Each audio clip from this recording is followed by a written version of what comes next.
میرے محترم بھائیوں، بزرگوں، دوستوں، عزیزوں، قرآن مجید کی آیات حدیث پاک کی روشنی میں آپ حضرات کے سامنے اس جمعہ میں جس عنوان پر گفتگو کرنا ہے، جو بات عرض کرنا ہے، وہ ہے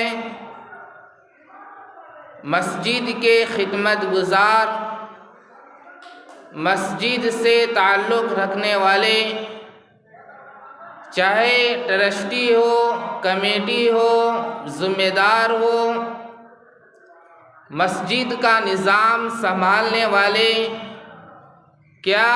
ان کے اندر صفات ہونا چاہیے؟ کن صفات کے مالک ہونا چاہیے؟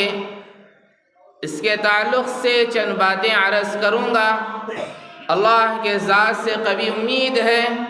کہ آپ ان باتوں کو سنیں گے، ان باتوں پر عمل کریں گے اور ان باتوں کو اپنی زندگی میں اتاریں گے۔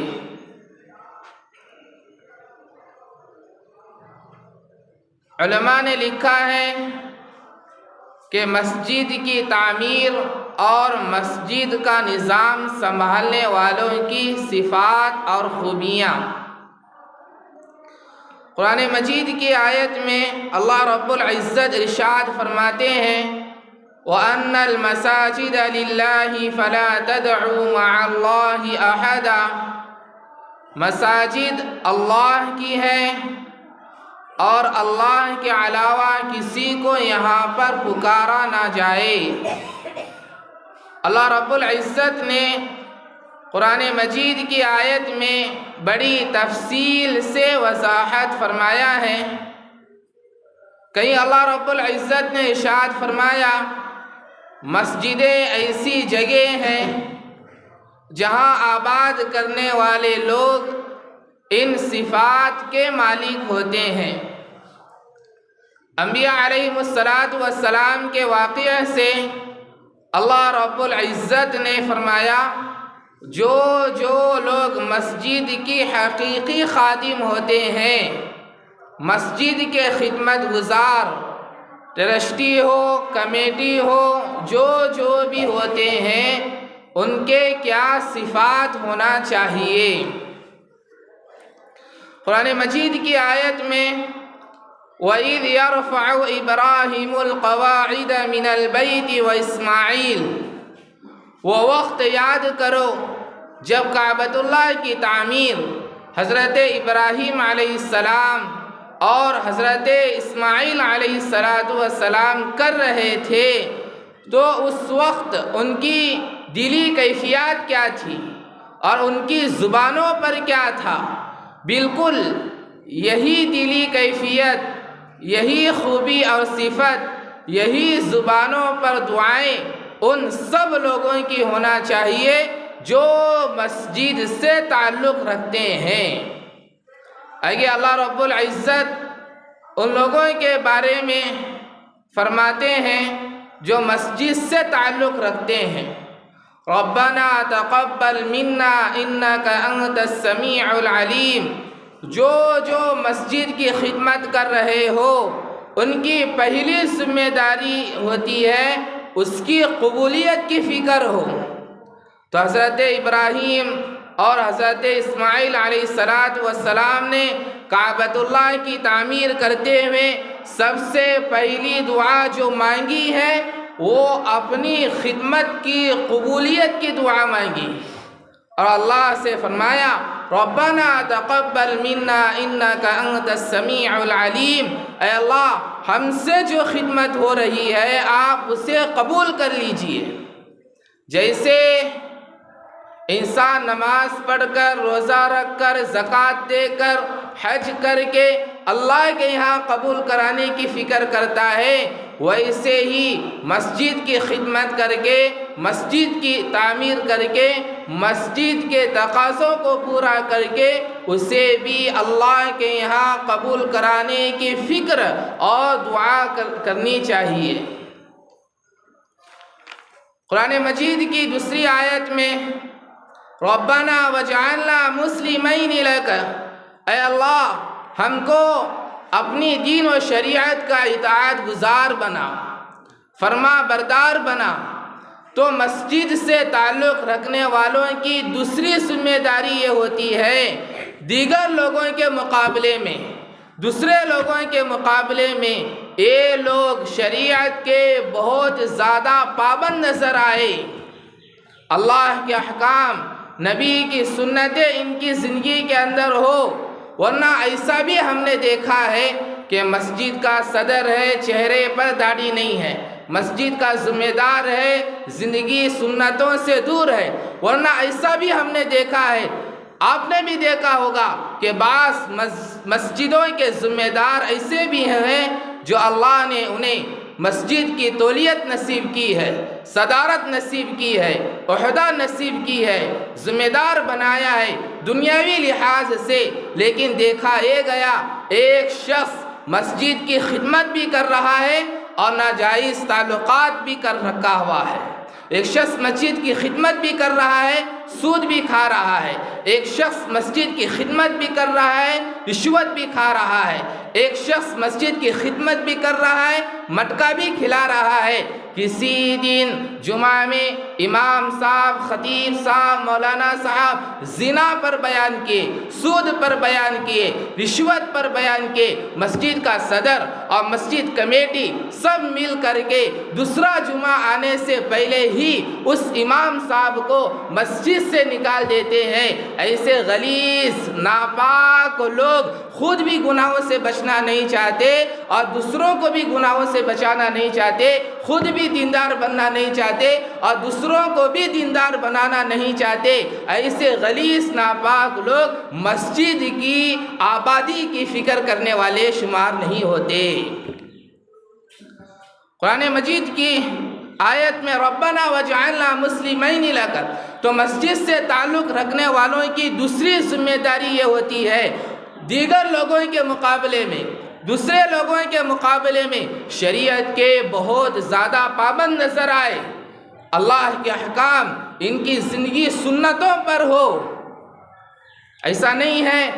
جو چیز حلال ہے وہ سب کے لیے حلال ہے، جو چیز حرام ہے وہ سب کے لیے حرام ہے۔ ایسا نہیں ہے کہ مسجد کے ذمہ داروں کے لیے اتنا ہی ہے، ایسی کوئی بات نہیں ہے۔ لیکن جب کسی کا مقام ہوتا ہے، کسی کا مرتبہ ہوتا ہے، اللہ کسی کو اونچا بناتے ہیں تو اس کی چھوٹی غلطی بھی بڑی غلطی نظر آتی ہے کہ مسجد کا صدر ہے اور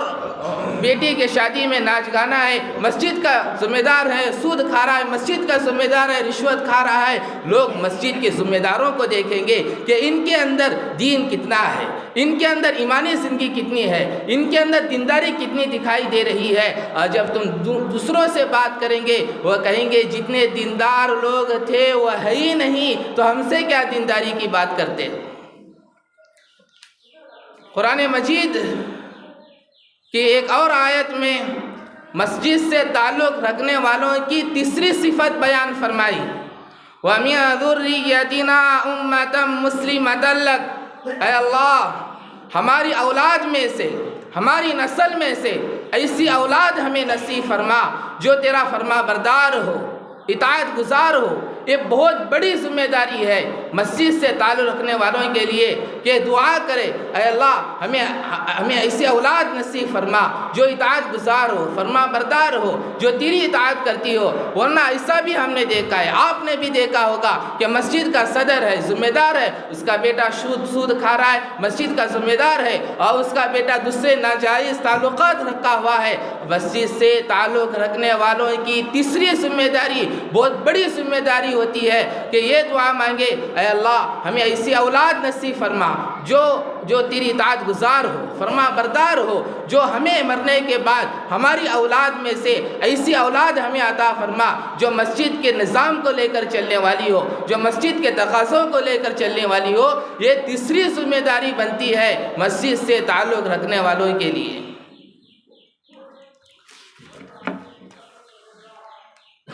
مسجد سے تعلق رکھنے والوں کی چوتھی ذمہ داری قرآن مجید کی آیت وَأَرِنَا مَنَاسِكَنَا وَتُبْ عَلَيْنَا إِنَّكَ أَنْتَ التَّوَّابُ الرَّحِيمُ۔ سنو، مسجد سے تعلق رکھنے والوں کی چوتھی ذمہ داری یہ ہوتی ہے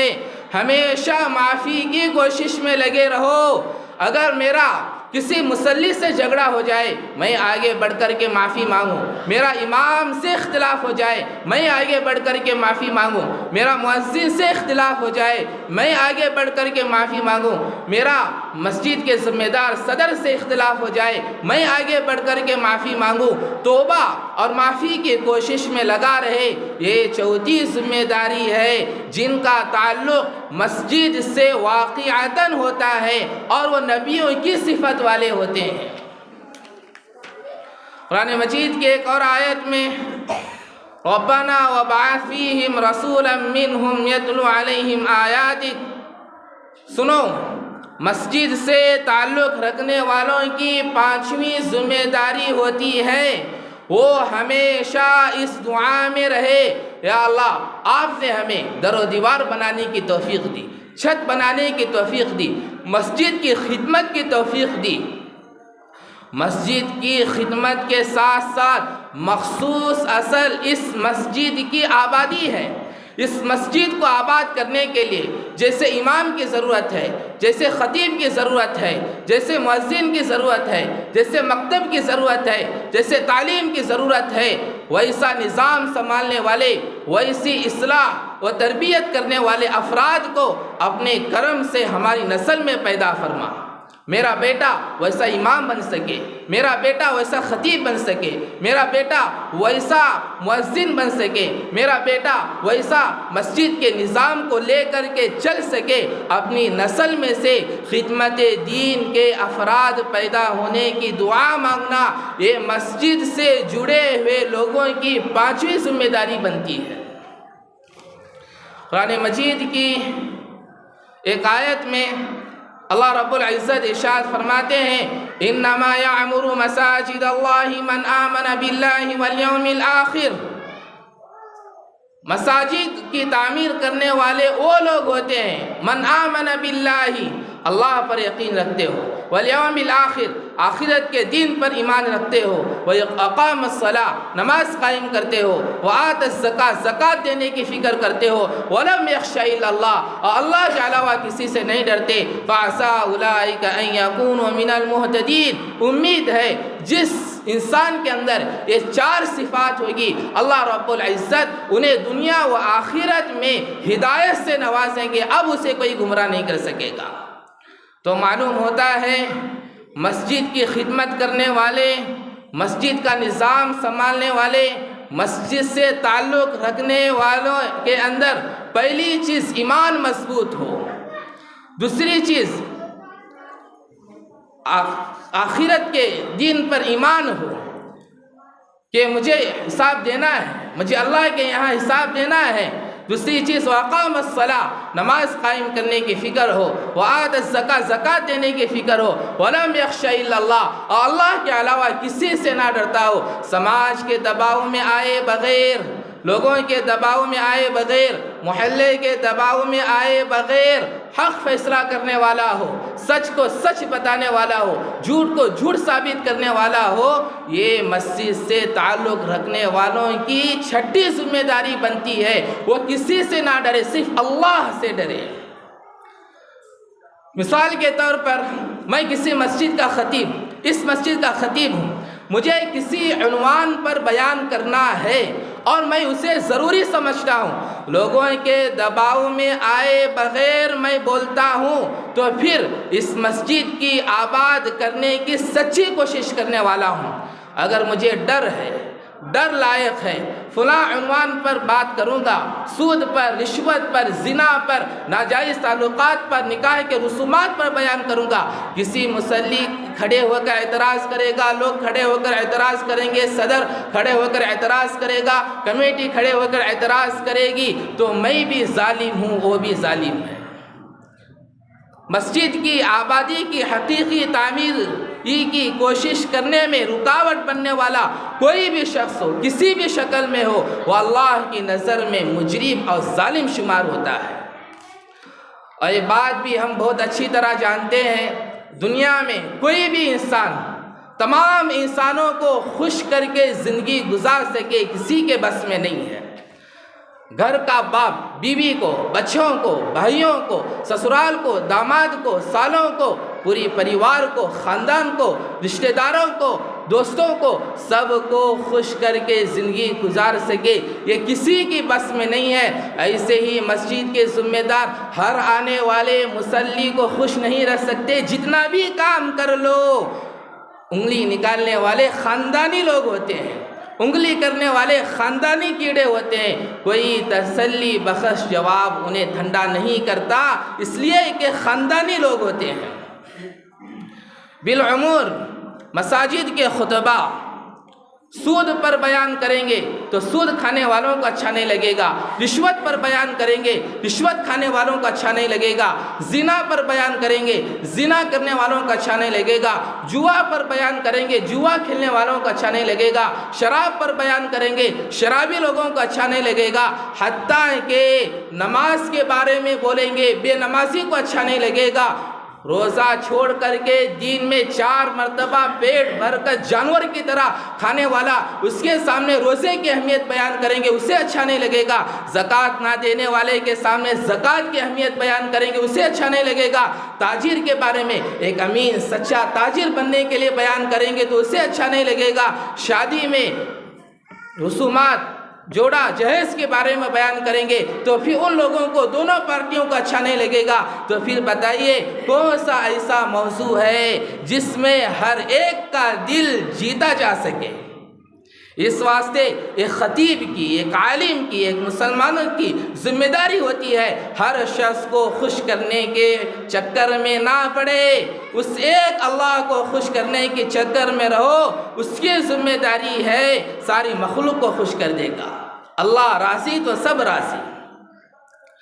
اور یہ بات یاد رکھو کہ مسجد سے تعلق رکھنے والوں کی ایک اور ذمہ داری یہ بڑی بنتی ہے، قرآن مجید کی آیت اجعلتم سقایۃ الحاج وعمارۃ المسجد